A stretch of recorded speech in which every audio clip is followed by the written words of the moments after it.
welcome to yet another beer review with me, Peter, the Master of Hobbits. And today we're going to be looking at a double IPA. As you see, I'm sitting outside for some strange reason. The weather these 2 last days has been pretty nice. Really strange considering that we've had so sucky weather this year here in Denmark. Especially also because it's autumn. So yeah, the beer for today is going to be a double IPA by the Danish brewery Amager, which makes some pretty nice beers. This is their rated XxX or rated XxX. I've actually had this before on tap in Copenhagen at the Ørsted Ølbar. You actually saw a little footage of it in a little vlog I did. But I wanted to review this, and I finally got it up here in my area of Denmark. It's a double IPA on 9%. And the thing is, it's brewed, this sounds crazy, and you'd probably think this won't work out, but it's brewed with 30 different hop varieties. Yeah, you heard right, 30 different hop varieties. And the story behind it is like, it's a tribute to a visitor at the brewery who had a regular tour at the brewery, and there was a glass, like exhibition glass of hop pellets, which the guest thought was malt. So the guest just took a pellet, chewed on it, and was just really surprised, got kind of scared because it was so bitter, and really never wanted to touch bitter beer again. So in tribute to that guest, they made a beer, a double IPA, a couple of years back with 20 different hop varieties. And they were like, the year after, they thought that was pretty darn crazy that worked out. So they brewed one with 23 different ones, and then they said to themselves the year after, I don't remember the year, sorry, but they said to themselves the year after, let's be all badass and make one with 30 different hop varieties. So they did, as a tribute to that guest. So that's pretty cool. I like here on the back it says that it's a 9% served between 5 to 9 degrees Celsius. And bitterness, it says, there's an unlimited sign and it says IBU. Unlimited IBUs. If you can see that. I'm not sure if the camera's focusing. Hopefully you can. So that's pretty crazy. So yeah, I'm going to be using, of course, not a snifter though, but I wanted to use my Amager class snifter though. But, let's get it cracked.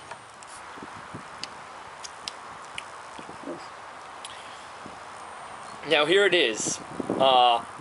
Looks like a pretty nice double IPA. It's a hazy kind of orange color, a nice 1.5 finger off-white head with a lot of small bubbles. Looks like a pretty nice traditional double IPA.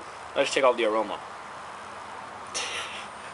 It's so strange. It's so strange, but you don't get anything but hops. Well, maybe a small breadiness and caramel maltiness, but everything in here is just hops, hops, hops, hops. And you know what? It smells kind of like strawberries. It smells kind of like strawberries and lychee, the fruit with the red shell and the white fruit inside it. It smells just like that. It is so strange. And it works, even though it's 30 different hop varieties, the aroma smells amazing. There's some grapefruit in there too, actually, and tropical fruity notes, but it's dominated by an aroma of strawberry and lychee, which is quite strange. I've never picked that up before in a beer, in a hoppy beer. But I guess it's just the 30 different hop varieties messing around. But yeah, there's definitely some grapefruity, pineapple-y aromas underneath, but dominated by a strawberry-like lychee flavor or aroma. It smells really nice, so let's give it a taste, guys. Cheers.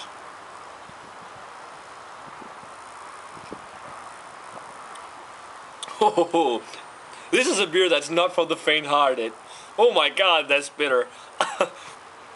Trust me, if you don't like bitter beers, don't mind picking this up. You'll hate it, because that is fucking bitter. Flavor on it. Or body. The body is actually kind of medium, and it's got a very, very dry mouthfeel. Almost like it's dry, and it's that chalky dryness.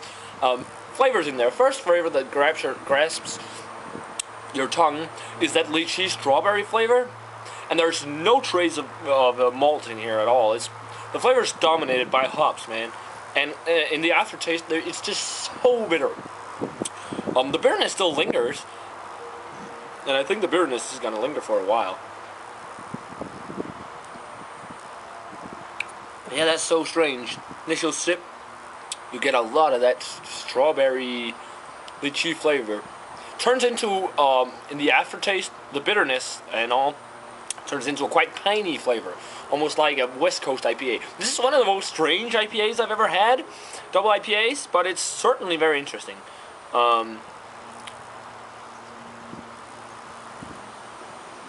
Yeah, the pineapple is there for just a split second before it turns into the pine. Or there's maybe some floral notes in there. For such a intensely bitter IPA, it's actually quite drinkable, which is quite strange.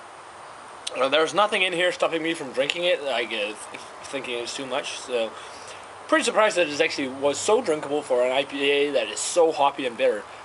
Because, for example, the hopping from Hop Dam, that was really bitter too, but that was not as drinkable as this. But good stuff, good stuff. Rating-wise, for the Amager Bryghus rated XxX, or XxX,